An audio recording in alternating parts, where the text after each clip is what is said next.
চট্টগ্রামের হাটহাজারী উপজেলায় জাতীয় পার্টির চেয়ারম্যান ও সাবেক সংসদ সদস্য ব্যারিস্টার আনিসুল ইসলাম মাহমুদের বাড়িতে অগ্নিসংযোগ ও ভাঙচুরের ঘটনা ঘটেছে। চট্টগ্রামের রাউজানের নিখোঁজের ৩০ ঘণ্টা পর শফিউল আলম চৌধুরী উর্ফে শফি নামে বাজারের এক নৈশপ্রহরীর রক্তাক্ত মরদেহ উদ্ধার করেছে পুলিশ। আজ শনিবার সকাল ১০টায় রাউজান পৌরসভার ৯ নম্বর ওয়ার্ডের জঙ্গল রাউজান সরকারি প্রাথমিক বিদ্যালয় সংলগ্ন সড়কের পাশে খোলা এবং পেছনে সীমানা প্রাচীর বেষ্টিত একটি স্থান থেকে তার মরদেহ উদ্ধার করা হয়। চট্টগ্রামের রাঙ্গুনিয়ায় এক তরুণীর ঝুলন্ত মরদেহ উদ্ধার করেছে পুলিশ। তার নাম আসরাত জাহান। তিনি রাঙ্গুনিয়া পৌরসভার ৮ নম্বর ওয়ার্ডের সৈয়দাবাড়ি এলাকার প্রবাসী মোহাম্মদ জাহাঙ্গীরের মেয়ে।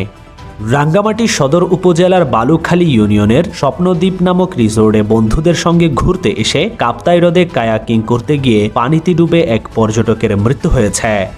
ইনকিলাব মঞ্চের আহ্বায়ক শরীফ ওসমান হাদির মৃত্যু কোনো বিচ্ছিন্ন ঘটনা নয় উল্লেখ করে এটি ও সুদূর প্রসারের নীল নকশার অংশ হিসেবে সংঘটিত নৃশংস রাজনৈতিক হত্যাকাণ্ড বলে দাবি করেছেন চট্টগ্রাম মহানগর বিএনপি।